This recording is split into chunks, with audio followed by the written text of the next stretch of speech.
मराठी एक भय कथा, एक सत्य घटना। मुंबई ही स्वप्ननगरी म्हणून ओळखली जाते, कारण येथे अनेकांची स्वप्न सत्यात उतरतात। मात्र नाण्याच्या दोन बाजूप्रमाणे हिला एक काळी किनारही आहे। म्हणजे ज्याप्रमाणे अनेकांची चांगली स्वप्ने सत्यात उतरतात, त्याचप्रमाणे कित्येकांची वाईट स्वप्न देखील खरी होतात। कित्येकदा अफवा देखील पसरतात।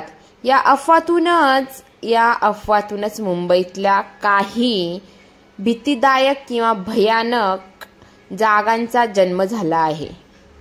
अशा जागा कोणत्या याची आपण ओळख करून घेऊया। मुंबईतल्या चर्चगेट किंवा फोर्टच्या परिसरात कित्येक कार्यालय आहेत। बहुतांश कार्यालय ही ब्रिटिशकालीन इमारतीत आहे।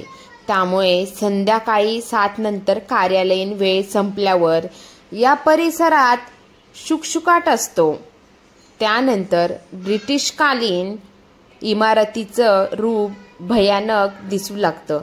त्यापैकी बॉम्बे हायकोर्टच्या इमारतीत एक द्विभाषिक भूतांचा वास्तव असल्याचं मानलं जातं। रात्रीच्या वेळी म्हणे तिथे टाईपरायटर वाजल्याचा आवाज येतो। गेटवे समोरच्या पंचतारांकित ताजमहल हॉटेलच्या बाबतीत अशी आख्यायिका सांगितली जाते की हॉटेल बांधून झाल्यावर त्या हॉटेलच्या वास्तुविशारदाने आत्महत्या केली होती। वास्तुविशारदाने आत्महत्या केली होती कारण या हॉटेलचं प्रवेशद्वार चुकीच्या पद्धतीने बांधलं गेलं आहे। त्यामुळे त्या वास्तुविशारदाचा आत्मा जुन्या ताजमहाल हॉटेलमध्ये फिरताना पाहिल्याचा अनेकांचा दावा आहे। मात्र हे भूत कोणालाच त्रास देत नसल्याचंही सांगितलं जातं। विशेष म्हणजे 26/11च्या दहशतवादी हल्ल्यात याच हॉटेलमध्ये कित्येक निरपराध लोक मरण पावले होते। कुलाब्याला असलेले मुकेश मिलला अचानक आग लागल्यामुळे तिचं खूप नुकसान झालं। तेव्हापासून ती बंदच आहे। तिथे हिंदी चित्रपटातील भूतांच्या सीनच्या चित्रीकरणाचं शूटिंग केलं जातं। मात्र रात्री उशिरापर्यंत शूटिंगवाले येथे काम करू शकत नाही, कारण स्त्री कलाकारांमध्ये आत्मा प्रवेश करतो आणि त्या स्त्री कलाकार पुरुषांच्या आवाजात बोलू लागतात असं म्हणतात। गँगवॉरच्या काळात या गुन्हेगारांचा अड्डा होता। कॅम्प्स कॉर्नरच्या ग्रँड पारडी टॉवरच्या 8व्या मजल्यावरील वासुदेव आणि तारा दलाल या वृद्ध दाम्पत्याने मुलगा आणि सून यांच्या छळाला कंटाळून 8व्या मजल्यावरून उडी टाकून आत्महत्या केली होती। 1976 मध्ये ही इमारत बांधली गेली। तेव्हापासून कित्येक मुलं नोकर यांनी आत्महत्या केली आहे। म्हणून या इमारतीतील घर घ्यायला लोक घाबरतात। माहीमची डिसूजा चाळ देखील यासाठी प्रसिद्ध आहे। तिथे एक विहीर होती।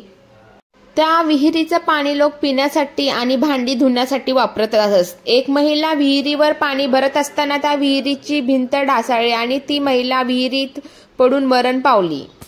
तेव्हापासून रात्रीच्या वेळी ती महिला तिच्या घरच्या आसपास किंवा आवारात दिसते, पण ती कोणालाही त्रास देत नाही अशी वदंता या परिसरात आहे। माहीमच्या रामरक्षित इमारतीत एक विहीर बंद करून ठेवली आहे। 20 वर्षापूर्वी त्या इमारतीत एका 50 वर्षीय महिलेने जीव दिला होता। तेव्हापासून दर अमावस्येला ती तिथे येते असं तिथले रहिवासी सांगतात। माहीम स्थानकाजवळची आसिरंजीवाडी ही देखील अशीच एका झपाटलेली जागा। ही जागा नारसी नावाच्या पारशाची होती। त्याचा जाळून खून करण्यात आला। रात्रीच्या वेळी तिथे कोणी जात नाही, कारण काही लोकांच्या मते तो त्या पारशी रात्रीच्या वेळी आपल्या जागेची पाहणी करायला येतो। आतापर्यंत तिथे 7 ते 8 लोक मरण पावले आहेत।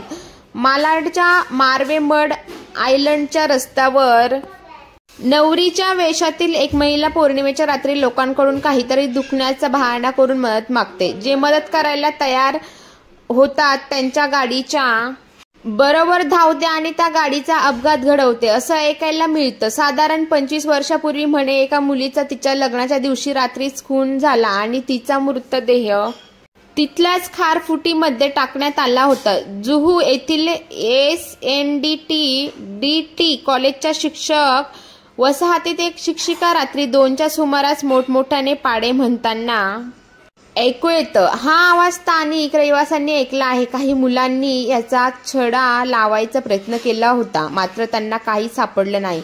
ते गेल्यावर पुन्हा आवाज आला. सांताक्रूझ पश्चिमेला एका इमारतीच्या दुसऱ्या मजल्यावर एका विवाहितेचा मृत्यू झाला. तेव्हापासून तिच्या घराबाहेर एक कुत्रा रात्रंदिवस बसलेला असतो. तो भुंकत नाही, दिवसभर शांत असतो, मात्र रात्रीच्या वेळी गळा काढून रडण्याचा किंवा त्या महिलेचा रडण्याचा आवाज येतो, पण ती कोणालाही त्रास देत नाही. अशी कथा सांगितली जाते. बोरिवलीच्या IC कॉलनीत फ्लॅट नंबर 18 येथील बगीच्यात कोणीही मुलं खेळायला जात नाही. ती जागा विकली गेली तेव्हा तिथल्या माळ्यांची नोकरी गेली. हा धक्का त्या माळ्याला सहन झाला नाही. त्याने तिथे आत्महत्या केली. तो मुलांना खेळू देत नाही. या काही ठराविक प्रसिद्ध जागा. अशा जागा आपल्या आसपास कित्येक असतात ज्या संगोवांगी समजतात. खरं म्हणजे भूत ही संकल्पना म्हणजे आपल्या मनाचेच खेळ आहेत असं म्हटलं जातं. त्यामुळे हे कितपत मानायचं किंवा नाही हे शेवटी आपल्यावरच आहे.